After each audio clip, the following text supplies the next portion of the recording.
Hi guys, today I'm doing Cat Skinner's Red Panda Challenge. We're gonna get a look at these animals and why it's important to talk about them.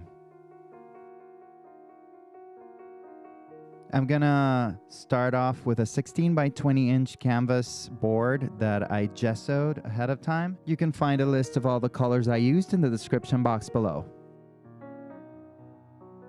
So as I said in the intro, this was Cat Skinner's idea.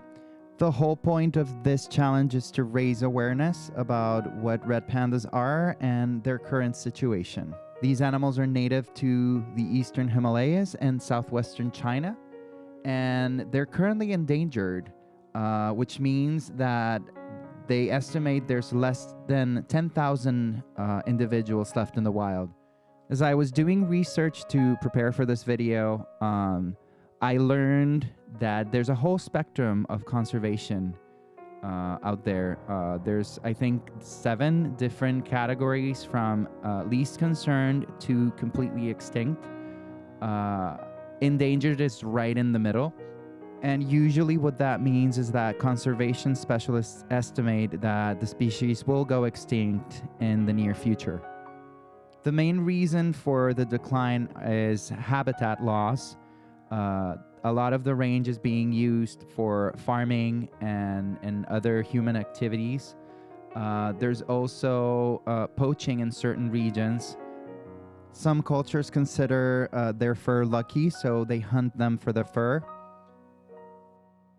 These animals are mainly nocturnal, late afternoon, early evening, and they primarily eat bamboo. They can also eat eggs and small birds and insects. They're about the size of a domestic cat, maybe a little bit bigger and a little bit heavier. I found this photo on Pixabay. I really liked how the red fur of the panda stands in contrast with the green background. So what I'm doing now in the video is working on my background. I'm using primarily Phtalo Green, but I'm also mixing some Anthraquinone Blue for the darker sides, for the darker parts, and Hansa yellow medium to give it more of a yellowy tint. All the paint that I'm using is from the Golden Open acrylic line. They're slow drying acrylics. They market them as similar to oils, but as I work with them, I find that they're nothing like oil. They do have a longer open time, which means they stay wet for a little bit longer, but not really that much. And when you work on a gessoed surface, the gesso becomes really absorbent. So the paint loses a lot of its open time. It is easier to blend with this paint than with Liquitex, I will say that. So that's why I wanted to use them. And the other thing that I'm doing here that I don't usually do when I do pet portraits, and in this case, a wildlife portrait, is I'm painting completely alla prima. Just to save time, I didn't have a lot of time to paint this week. So every second counts. I am still starting with my darkest values as I go into the red panda.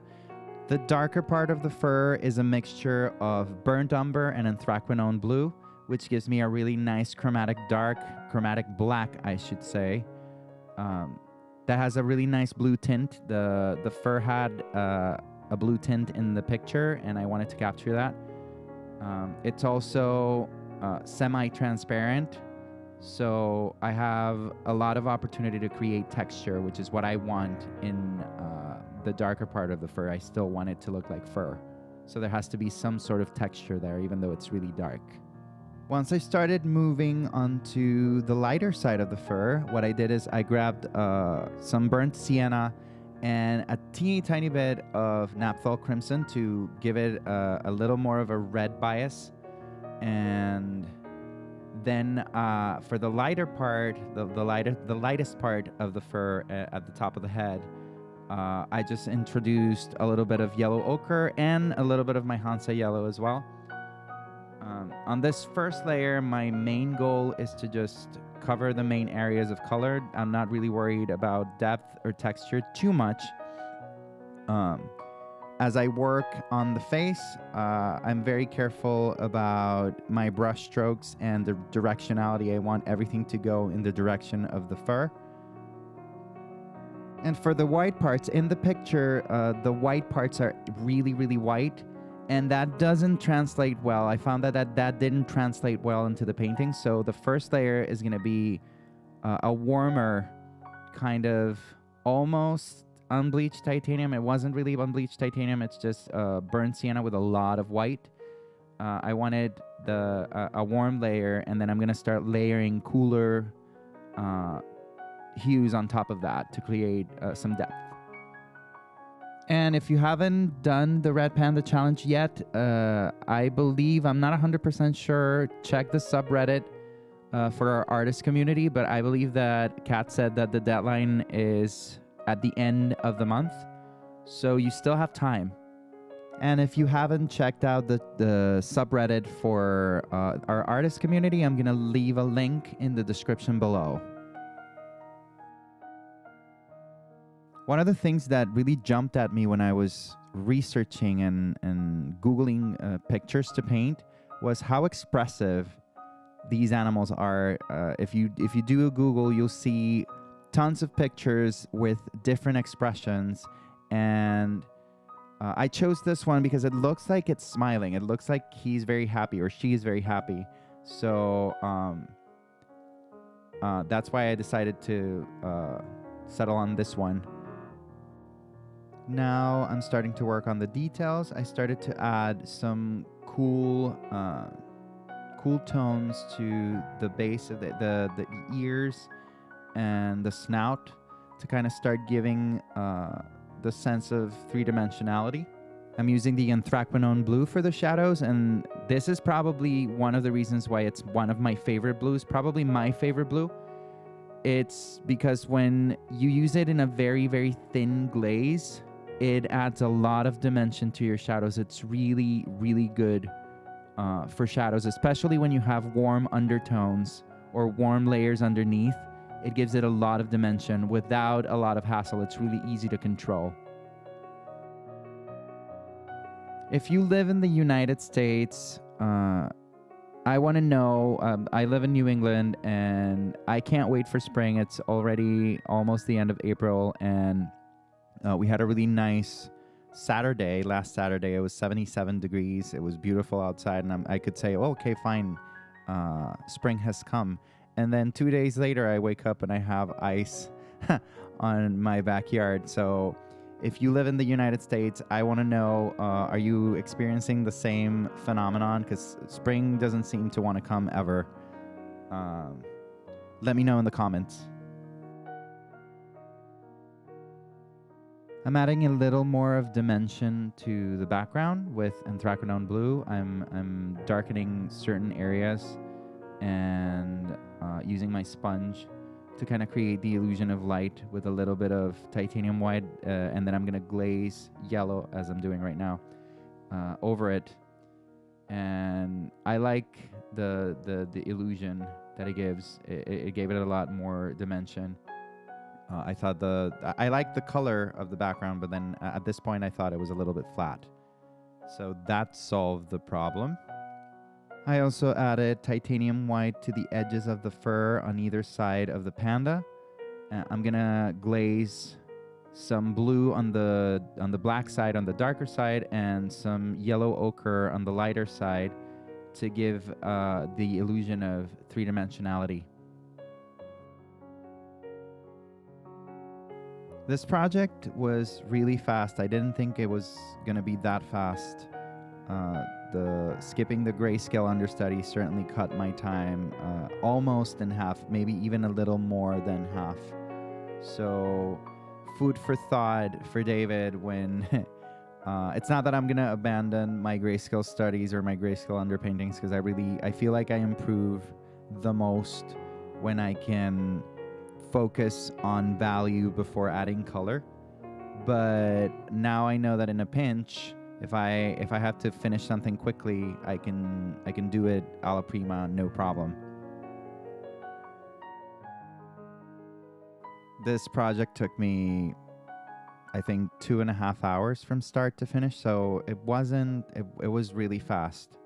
I usually finish a 16 by 20. It takes me between 3 and 4 hours. So that's a good thing. I guess I've learned a thing or two. At this stage, certain areas are starting to take shape and they're starting to look a little more realistic, but certain others are still a little bit flat. So I'm coming in with burnt umber to try to create some shadows that are not in the picture. Right now I'm drawing on experience doing portraits. I always find that there comes a point where I have to stop looking at my reference photo and start adding shadows or lines or certain edges that are not in the picture, but if I don't add them in the painting, it doesn't work. So that's what I'm doing now. And I'm gonna have prints of this available through Fine Art America, but the original is gonna stay with me. I really like how it turned out, and yeah, this is one that's probably gonna hang somewhere in my house or in my studio. I'm coming back with white to break some of the lines and break some of the shapes. I'm still letting the underlayers, I'm being very careful to let the underlayers show. And I'm working with smaller and smaller brush sizes and smaller strokes as I go.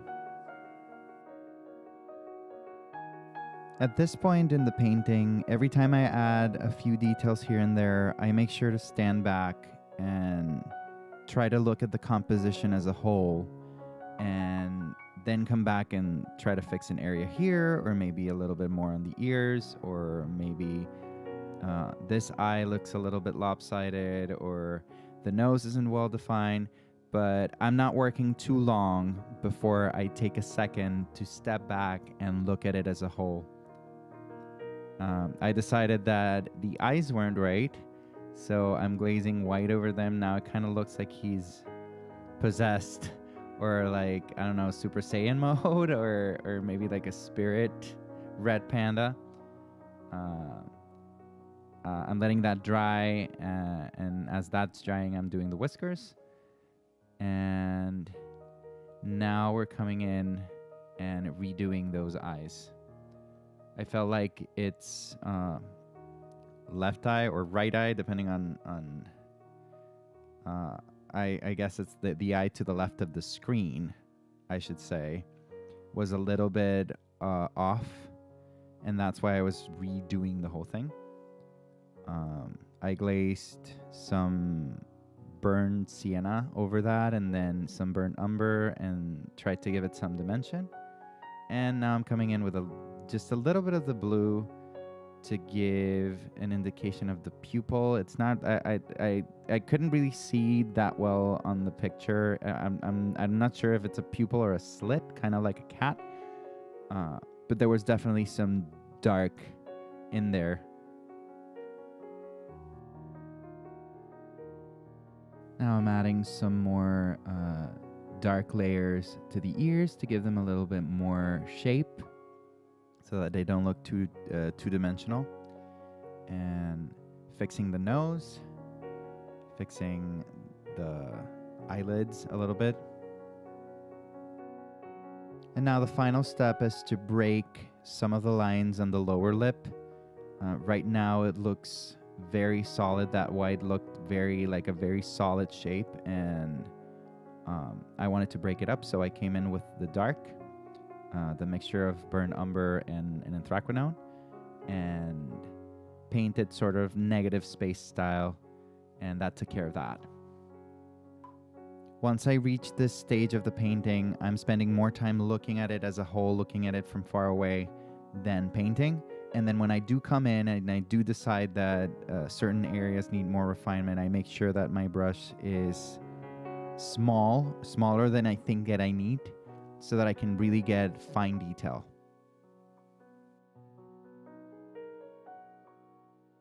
And this is the finished piece. I want to thank Kat Skinner so much for posting the challenge. I had a blast. Don't forget to subscribe. I have new art videos every Thursday. Thank you so much for watching. I'm David Cavallin, and I'll see you guys next time.